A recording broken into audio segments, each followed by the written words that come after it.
Welcome again. শুরুয়াতের আবার একটা নতুন সেশনে সবাইকে স্বাগত। প্রথমেই বলি, শুরুয়াত একটা নতুন ইনিশিয়েটিভ।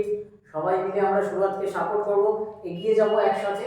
আমাদের যে পড়াশোনা, আমরা নিট, আপকামিং যে এক্সাম নিট এবং যেই জন্য আমরা যে পড়ছি, সেই শুরুয়াতের নতুন প্ল্যাটফর্মে সবাইকে আবার ওয়েলকাম। এই শুরুয়াতের চ্যানেলটিকে সাবস্ক্রাইব করো এবং যতটা পারো শেয়ার করতে থাকো বন্ধু বান্ধবদের মধ্যে, যারা নিট অ্যাসপিরেন্টস, যারা নিট দিতে চাইছে, যে চলেছে নিট দিতে, এক্সাম নিটের এবং যেই যারা দিতে চলেছে সেই সমস্ত বন্ধু বান্ধবদের সাথে শুরুয়াতকে একটু শেয়ার করো। চলো আজকে শুরু করি। আমরা যেখানে শেষ করেছিলাম সেই জায়গাটা থেকে ইকুইলিব্রিয়াম আমরা আগের দিনে পড়ছিলাম। ইকুইলিব্রিয়াম একটা most important topic on the basis of platform of NEET and JEE. কারণ আমি বলেছিলাম নিট এবং জেইর জন্য নিটেতেই যদি বলো, এখানে কিন্তু ইকুইলিব্রিয়াম যে দুটো part, chemical equilibrium and ionic equilibrium. Chemical ইকুইলিব্রিয়ামে একটি কোশ্চেন কিন্তু আসবেই আসবে, এবং আয়নিক ইকুইলিব্রিয়াম থেকেও কোনো বছর দুটো, দ্যাট মিনস তিনটে কোশ্চেন তুমি পেতেই পারো। তো এটা খুব ইজি। তার মানে তুমি প্রায় 8 নম্বর, তো 8 নম্বর তো পাচ্ছই, এবং 12 নম্বরও তুমি পেতে পারো, অর্থাৎ তিনটে কোশ্চেন এলে। আমরা সবাই জানি প্রত্যেকটা কোশ্চেনের ওয়েটেজ 4 মার্কস।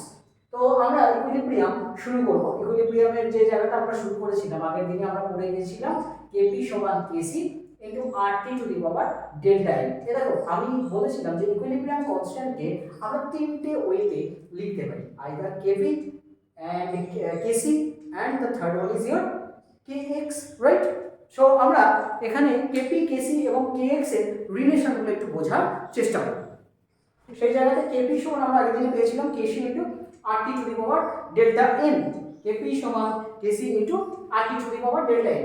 সো আজকে আমরা ট্রাই করব kp ও kx এর রিলেশনটা একটু বোঝা। the relation between the relation between kp and kx।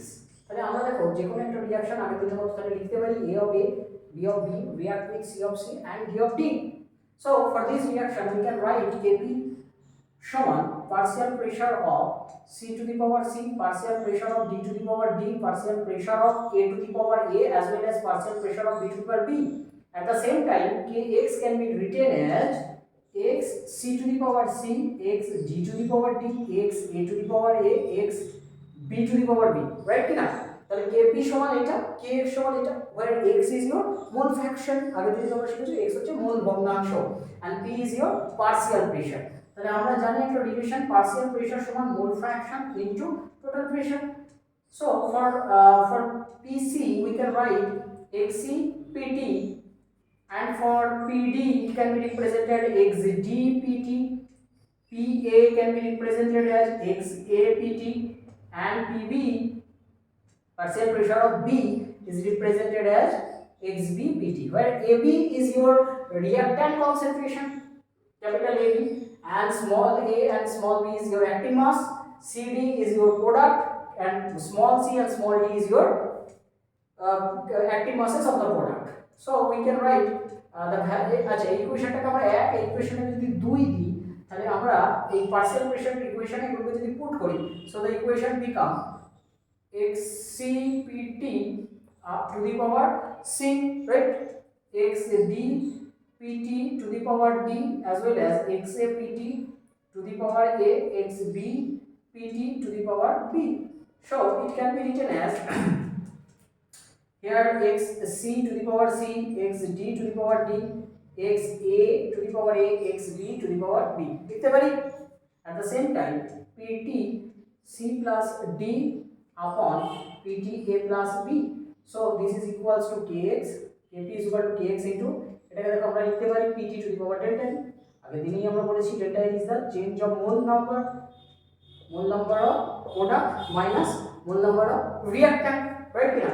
So আমরা আগের দিনে একটা রিলেশন পেয়েছিলাম kp সমান kx, kp সমান kc into pt to the power kp সমান kc into rt to the power delta n। আজকে পেলাম kp সমান kx into pt to the power delta n। দুটো রিলেশন আমাদের ক্লিয়ার। তাহলে দেখো আমি যদি লেফট হ্যান্ড সাইডটাকে ইকুয়ালস বলি kp kb, so right hand side is also equal. তাহলে আমরা এই দুটো রিলেশন থেকে আরো একটা রিলেশন জেনারেট করতে পারি, সেটা হচ্ছে kc এন্ড kx এর। তাহলে সেই রিলেশনটা কি হবে? For the same reaction, for same type of reaction আমরা এটা লিখতে পারি, for the same type of reaction kc and kx এর যদি আমি রিলেশনটা চাই, the relation between kc and kx, kp is equal to এটা kp is equal to kx into pt to the power delta n. So this is equation 1 and this is equation 2. From 1 and 2 we can write kp kp সমান দুটো দিক যেহেতু সমান তাহলে আমরা লিখতে পারি kp এরও kp এর সাথে সমান, তাহলে আমরা পেতে পারি kc rt two the power delta n সমান kx pt two the power delta n, kx into pt to the power delta n. So kc সমান kx pt by rt to the power delta n. This pt means total pressure, আর এই capital T this T means temperature, এটা suffix এটি গুলিয়ে ফেলবেন। তাহলে kc সমান kx into p by rt to the power delta n. This is your third equation. এখন আমরা এখানে একটা কোশ্চেন অনেকবার পড়েছি যে এমন একটা রিঅ্যাকশন যেখানে kp kc আর kx সমান হয়, বলতো তো কোন রিঅ্যাকশন? দেখো মনে রাখবে, in which reaction delta n equals to 0, in which reaction the value of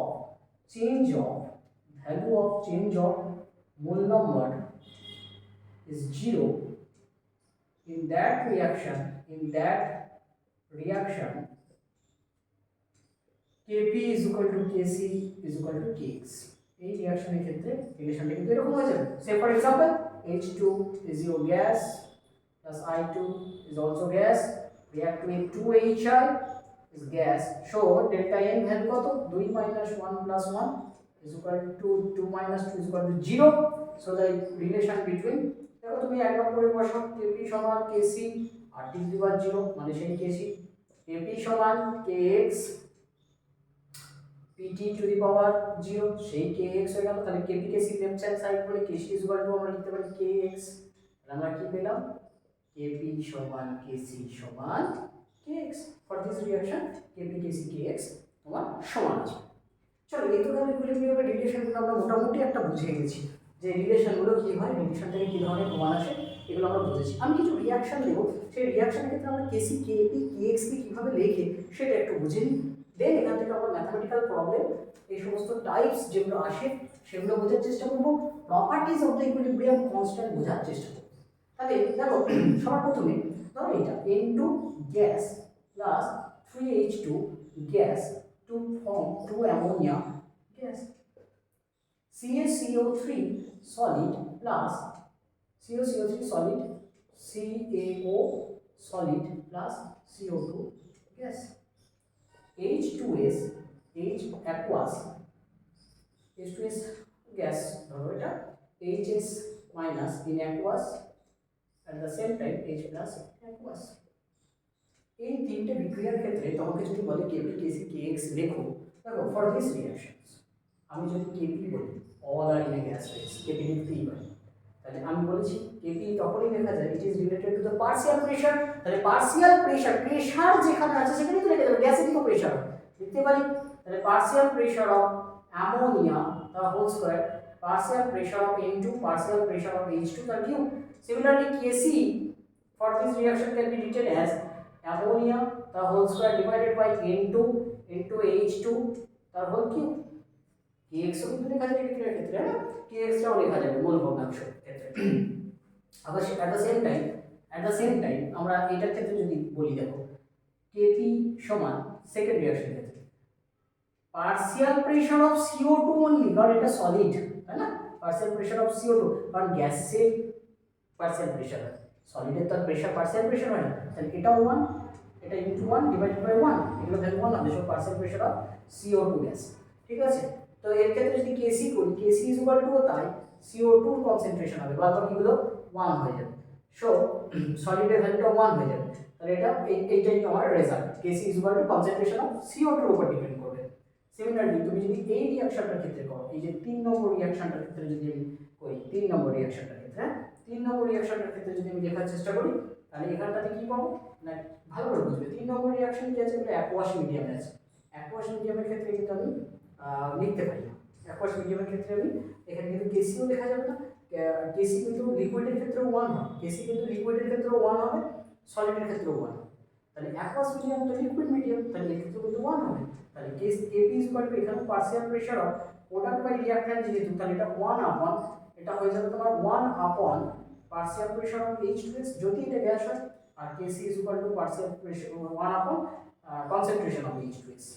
only এইটা, তাছাড়া কিন্তু হবে না, তাছাড়া কিন্তু আমরা লিখতে পারবো না। এই জায়গাগুলো আমাকে কিন্তু মনে রাখতে হবে, তবেই কিন্তু আমি কোশ্চেনগুলো এরপর করতে পারবো। তাহলে এরপরে চলে আসি, দেখো properties of the equilibrium constant.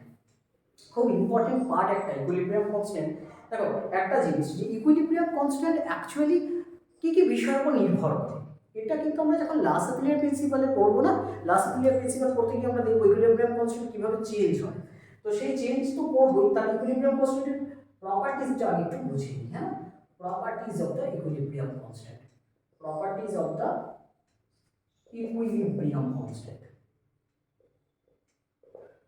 তাহলে যে কোনো বিক্রিয়ার ক্ষেত্রে যে ইকুইলিব্রিয়াম কনস্ট্যান্ট, এটা কনস্ট্যান্ট, আবার বলছি এটা কনস্ট্যান্ট, জেনারেলি চেঞ্জ হবে না। ধরো কোনো একটা রিঅ্যাকশন চলছে, তুমি সেখানে কিছু substrate that means reactant add করলে, নো চেঞ্জ। প্রোডাক্ট মানে প্রোডাক্ট খানিকটা সরিয়ে নিলে, নো চেঞ্জ, কারণ ইকুইলিব্রিয়াম কনস্ট্যান্ট। ও নিজেকে এমনভাবে চেঞ্জ করবে যাতে করে বাইরে থেকে তুমি যে চেঞ্জটা করছো সেটাও করতে দেবে না, কারণ আমরা equilibrium constant is the ratio, তাই না? Product by reactant, product side change করলে রিঅ্যাক্ট্যান্ট সাইড অটোমেটিক্যালি চেঞ্জ হবে, রিঅ্যাক্ট্যান্ট সাইড চেঞ্জ করলে প্রোডাক্ট সাইড অটোমেটিক্যালি চেঞ্জ হবে, কারণ এটা একটা ইকুইলিব্রিয়াম, তাই না? তো ইকুইলিব্রিয়াম একটা কনস্ট্যান্ট, এটা কনস্ট্যান্ট, সো কনস্ট্যান্ট অটোমেটিক্যালি কিন্তু দুটো সাইডেই চেঞ্জ হতে থাকে। বুঝতে পারছো কিনা আমার পয়েন্টটা? So properties of the equilibrium constant তাহলে কিসের উপর নির্ভর করবে, কি কি বিষয়ের উপর নির্ভর করবে? ধরো এক্সোথার্মিক রিঅ্যাকশন, যেখানে তাপ মোচন হচ্ছে, রিলিজ হচ্ছে, সেই জায়গাতে চেঞ্জ হতে পারে। যেখানে তাপ এন্ডোথার্মিক, তাপ দেওয়া হচ্ছে, তাপগ্রাহী বিক্রিয়া, সেখানে ইকুইলিব্রিয়াম চেঞ্জ হতে পারে এরকমভাবে। তো এগুলো পড়বো। আবার কি ফ্রি এনার্জি চেঞ্জের সাথে আমরা জানি যে at delta G is equal to 0, delta G 0তে ইকুইলিব্রিয়াম কনস্ট্যান্টের মান, এটা কিন্তু ইকুইলিব্রিয়াম, এখানে কিন্তু ইকুইলিব্রিয়ামের মান 1, equilibrium constant is equal to 1। এখানে কিন্তু মানে রিঅ্যাক্ট্যান্ট আর প্রোডাক্ট কনসেন্ট্রেশনটা সমান সমান প্রায়। তাহলে এই কারণে ইকুইলিব্রিয়াম কিন্তু রিচ করে, যে আমরা দেখাতে পারি না এরকম কোনো একটা রিঅ্যাকশনে কিন্তু, ধরো আমি যদি কনসেন্ট্রেশনের সাথে ডেল্টা জি এর প্লট করি, ধরো ডেল্টা জি আর দিস ইজ ইওর টাইম বা টেম্পারেচার যাই বলো না কেন, যদি চেঞ্জ করি, তো টাইমের সাথে করা যেতে পারে, টেম্পারেচারের সাথে করা যেতে পারে, এটা এই ধরনের প্লট হয়। রিঅ্যাক্ট্যান্ট, এটা যদি রিঅ্যাক্ট্যান্ট বলি, এই জায়গাটা হচ্ছে অ্যাকচুয়ালি ডেল্টা জি, এই জায়গাটা হচ্ছে delta G, delta G is equal to 0, কোনো টাইম এখানে হচ্ছে, এটা হচ্ছে পজিটিভ ভ্যালু, এটা নেগেটিভ ভ্যালু, ডেল্টা জি মান এখানে 0 হয় রিঅ্যাক্ট্যান্ট থেকে যখন প্রোডাক্ট। এগুলো আমাদের শিখতে হবে, আমরা আসবো এই জায়গাটা আমি পড়বো আবার আমাদের ইকুইলিব্রিয়াম কনস্ট্যান্টে যখন আমরা লাসাপিলিয়ার প্রিন্সিপাল পড়বো বা ডেল্টা জির সাথে ইকুইলিব্রিয়াম কনস্ট্যান্টের রিলেশন পড়বো, সেই জায়গাতে এটা কিন্তু আরো ক্লিয়ারলি আমরা বুঝতে পারবো। তো যাই হোক, এই জায়গাটা শুনে নাও। তাহলে ডেল্টা জি যদি ডেল্টা জি ভ্যালু লেস দ্যান 0 হয়, তাহলে কিন্তু এটা ফ্রুটফুল ইকুইলিব্রিয়াম, এখানে equilibrium constant k greater than 1 হবে, হ্যাঁ। আর ডেল্টা জি ভ্যালু যদি গ্রেটার দ্যান 0 হয়, ইকুইলিব্রিয়াম কনস্ট্যান্ট লেস দ্যান 1, ঠিক আছে না? তা ডেল্টা জি যখন 0, this is the point where the equilibrium is reach, that means এখানে হচ্ছে ইকুইলিব্রিয়াম আসতে পারে। ইকুইলিব্রিয়াম আবার আগে থেকে কনসেপ্টে চলে আসি, the forward reaction as well the backward reaction, forward reaction as well as the backward reaction were stop, যেখানে দেখে মনে হবে তোমার বিক্রিয়াটা বন্ধ হয়ে গেছে বা বিক্রিয়াটা চলছে, সেই জায়গাটাকে কিন্তু আমরা বলবো ইকুইলিব্রিয়াম কনস্ট্যান্ট। খুব ভালো করে দিমাগ শেষ হচ্ছে না একদম। তাহলে যে জায়গাটাতে ইকুইলিব্রিয়ামটা বাইরে থেকে দেখে মনে হবে বিক্রিয়াটা স্টপ হয়ে গেছে, বাট বিক্রিয়াটা অটোমেটিক্যালি চলছে, মানে তুমি ওকে যতটা খেতে দিয়েছো ততটাই খেলো, no change of free energy. What is the free energy? Thermodynamics আমরা পড়েছি। What is the free energy? The amount of energy which is required to perform a change of a reactions, যেটা যত পরিমাণ এনার্জি ওর প্রয়োজন তুমি ততটাই দিলে, কোনো লস নেই। যে লস হলে তবে কিন্তু গিভস ফ্রি এনার্জি আছে, ফ্রি এনার্জি লস, সেই লসটা কিন্তু এখানে নেই, ইজ ইকুয়াল টু 0।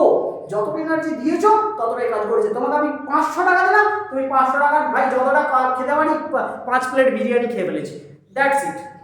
ওর থেকে আমি 5 টাকা জমায়ও নি, 5 টাকা আমার ধারও হয়নি। This is the equilibrium constant. তার মানে তোমার যতটা পেটে ধরো, তুমি 500 টাকা দিয়েছি, 500 টাকার পেটে ধরিয়ে দিয়েছো, that's it. So delta G is equal to 0। বুঝতে যাচ্ছে না আমার কথা? সো সিমিলারলি ডেল্টা জি যদি লেস দ্যান 0 হয়, তাহলে কে গ্রেটার দ্যান 1, ইকুইলিব্রিয়াম কনস্ট্যান্টের মান অনেক বেশি হবে, মানে ইকুইলিব্রিয়াম কনস্ট্যান্টের দিকে এগোচ্ছে। আমরা আসবো ইকুইলিব্রিয়াম কনস্ট্যান্ট অলরেডি তাহলে আমি কি পেয়েছি গো, প্রোডাক্টের কনসেন্ট্রেশন অ্যাজ ওয়েল অ্যাজ রিঅ্যাক্ট্যান্টের কনসেন্ট্রেশন। বোঝা যাচ্ছে কিনা? তাহলে যদি কে গ্রেটার দ্যান 1 হয়, দ্যাট মিন্স রিঅ্যাক্ট্যান্টের থেকে প্রোডাক্টের দিকে এগোনোর টেন্ডেন্সি বেশি, তারপরে কোনো রিঅ্যাকশন ফরওয়ার্ড ডাইরেকশনে যেতে চাইছে। আর যদি কে লেস দ্যান 1 হয়, এটার মানে কি গো, প্রোডাক্ট ডিভাইডেড বাই রিঅ্যাক্ট্যান্ট, তার মানে রিঅ্যাক্ট্যান্টের দিকে এগোতে চাইছে, রিভার্স রিঅ্যাকশন ফুল হবে ইন দ্যাট কেস। ঢুকছে মাথায়? চলো প্রপার্টিস অফ দ্য ইকুইলিব্রিয়াম, আমাদের এটা একটা পয়েন্ট। আবার কি তাপ মোচি বিক্রিয়ার ক্ষেত্রে যেখানে ধরো তাপের মোচন হয়, তাপ মোচি means exothermic reaction. For exothermic reaction মানে ধরো তাপ রিলিজ হচ্ছে, এখন তুমি তাকে যদি আরো চাও যে ইকুইলিব্রিয়ামে নিয়ে যেতে চাই, তুমি কি হিট দেবে? হিট দিলে হবে না, লাসালিয়া প্রিন্সিপালে আমরা যে করবো, তাহলে সেক্ষেত্রে ইকুইলিব্রিয়াম কনস্ট্যান্টের ভ্যালু লেস দ্যান 1 হয়ে যাবে। আর তাপ গ্রাহী বিক্রিয়ার ক্ষেত্রে অর্থাৎ এন্ডোথার্মিক রিয়াকশন, এক্সোথার্মিক, তাহলে এটা একটা পয়েন্ট পেলাম। At the same time exothermic reaction K is less than 1 and endothermic reaction K greater than 1, right না? এই জায়গাটা একটু বুঝতে হবে, তার দুটো পয়েন্ট এটা, এই point with respect to delta G with respect to exothermic and endothermic, and second third one দেখো এবার তৃতীয় নম্বরে আমরা চলে যাই। 3 নম্বর আমি একটু আগে বলেছিলাম যে তুমি কনসেন্ট্রেশন যেমন খুশি করে চেঞ্জ করে দাও, প্রোডাক্ট সাইড থেকে প্রোডাক্ট ভাত হচ্ছে, খানিকটা ভাত তুলে নাও, ভাত হয়ে গেছে ভাত তুলে নাও, প্রোডাক্ট সাইডে আরও প্রোডাক্ট চাইবে, দেখবে অনেক সময় মায়েরা রান্না করতে গিয়ে কী করেছে, খানিকটা বেশি চাল দিয়ে দিয়েছে, ভাত হচ্ছে ফুটছে, দেখবে চাল একদম হাঁড়ি টপকে চলে আসছে। তো সেই ইন দ্যাট কেস মায়েরা কী করে, মায়েরা কিন্তু ইকুইলিব্রিয়াম জানে না, কি জানে বলো তো, প্রোডাক্টটা যাতে পড়ে না যায় বা আমার ভাতটা যাতে আরও খানিকটা হয়, লসটা যদি না হয়, দেখবে চালটা কী হবে, যদি আমি সেদ্ধ করতে মানে ও যদি ওর জায়গাটা না পায়, ও বড় হয়ে উঠতে পারবে না, তো মায়েরা কী করে, খানিকটা ভাত তুলে একটা সাইডে সরিয়ে রেখে দেয়। তো ওই যে চালটা ওটা কিন্তু আবার জায়গা পাচ্ছে নতুন করে ভাত ফর্মেশন। তাহলে এতে কি হলো, ইকুইলিব্রিয়ামটা আবার ওটা ওই ভাতটা কিন্তু আবার পরে করে নেয়। তাহলে ইকুইলিব্রিয়ামটা কি হলো, সামনের দিকে হচ্ছে প্রোডাক্ট সাইড বাড়ছে, প্রোডাক্ট বাড়ছে, তাহলে তুমি প্রোডাক্ট সরিয়ে না, মানে ওখান থেকে প্রোডাক্ট সরিয়ে নিয়েছে, ইকুইলিব্রিয়াম কিন্তু ঠিক এগিয়ে চলেছে, সামনের দিকে এগিয়ে চলেছে। তাহলে এই যে ব্যাপারটা, তার মানে কনসেন্ট্রেশন চেঞ্জের উপরে কোনো চেঞ্জ হয় না, কারণ তুমি অ্যাড করো সাবস্টিটিউট করো, ইকুইলিব্রিয়াম কনস্ট্যান্ট সবসময় ঠিক থাকে। ধরো ক্যাটালিস্ট যোগ করেছো, আমরা পরে শিখবো, লাসালিয়া প্রিন্সিপাল থেকে এই জায়গাটা আরও ক্লিয়ার হবে। ক্যাটালিস্ট যোগ করেছি, ইকুইলিব্রিয়াম কনস্ট্যান্টে কিন্তু বিরাট কিছু চেঞ্জ হবে না ইন দ্যাট কেস। ক্যাটালিস্ট শুধুমাত্র বিক্রিয়ার স্পিড বাড়ায় বা কমায়, positive as well as negative catalyst, হ্যাঁ না? তাহলে concentration change of reactant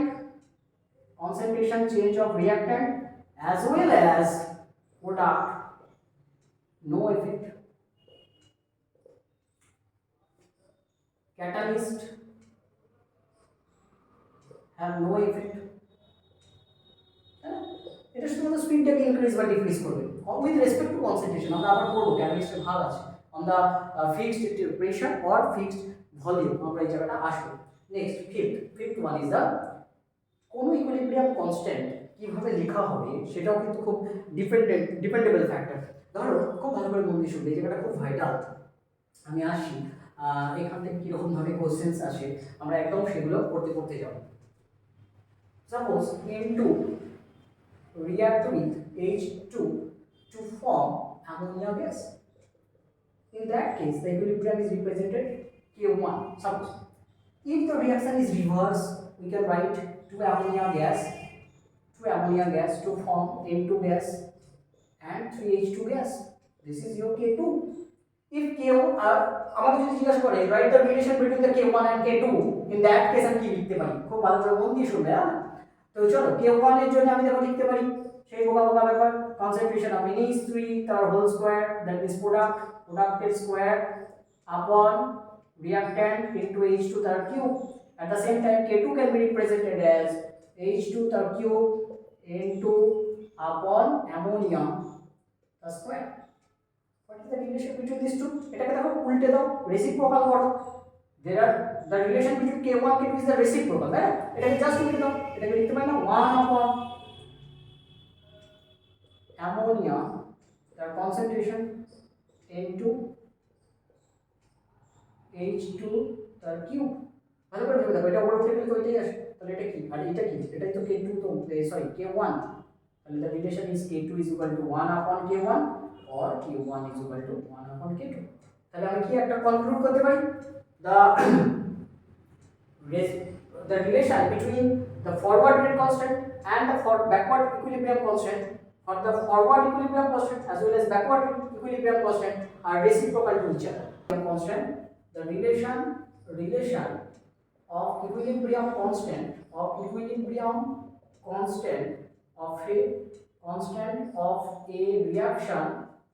a reaction and its reverse reaction is reciprocal reciprocal to each other, reciprocal to each other আমরা বলতে পারি। ভেরি গুড কোশ্চেন্স, আমি তো বলতে পারি দিলাম, কোনো ব্যাপার না। বাট রিমেম্বার ওয়ান থিং, সবসময় যে এরকম দিন তা তো না। চলো এরপর যদি এরকম ধরনের কোশ্চেন্স দেয়, ধরো এরকম দিয়েছে, এই রিয়াকশনটাই আছে, এটাকে ধরো হাফ হাফ করে দিয়েছে, ইন দ্যাট কেস রিলেশন কি হবে? দেখো ওপরের রিয়াকশনের ক্ষেত্রে তো K1 তুমি জানো লিখেছো, অ্যামোনিয়া the square N2 তার কনসেন্ট্রেশন আর H2 কনসেন্ট্রেশনের কিউব। সিমিলারলি এই রিঅ্যাকশনের ক্ষেত্রে K2 ইকুয়াল টু লেখা যায়, দেখো নাইট্রোজেন কনসেন্ট্রেশন টু দি পাওয়ার, আচ্ছা এটা উল্টো দিকে করেছি আমি, এটা ঘুরিয়ে করি, আমি একটা ঘুরিয়ে করে দেখি। এই রিঅ্যাকশনটা যদি আমি এরকম করি, N2 half into H2 3/2 H2 and ammonia, this is K2. So এই রিঅ্যাকশনটার ক্ষেত্রে দেখো যদি K2 লিখি, খুব ভালো করে মন দিয়ে শুনবে না, K2 is equal to ammonia H2 to the power half and H2 to the power 3, just square it both the side. If we square, then the relation K2 square is equal to ammonia whole square N2 H2 তার cube.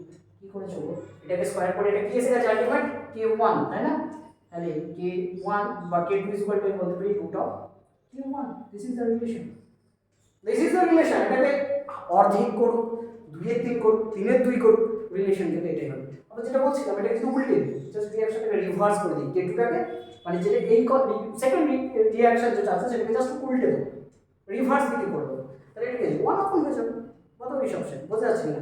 এই অবধি তো কোনো ব্যাপার নেই, কিন্তু বাচ্চাদের জিনিস, রিমেম্বার বাচ্চাদের জিনিস নিচে পড়ে না। সো এখানটায় যদি একটু দেখো, বাচ্চাদের জিনিস তো পড়বে না স্বাভাবিক, তো এখানটাতে কি পড়বে? তোমাকে তো দুটো রিঅ্যাকশন দিয়ে দেবে না রে বাবা, তোমায় তো দেবে এর থেকে বেশি, 3-4 রিঅ্যাকশন দিয়ে দেবে। ইন দ্যাট কেস তুমি কি করবে?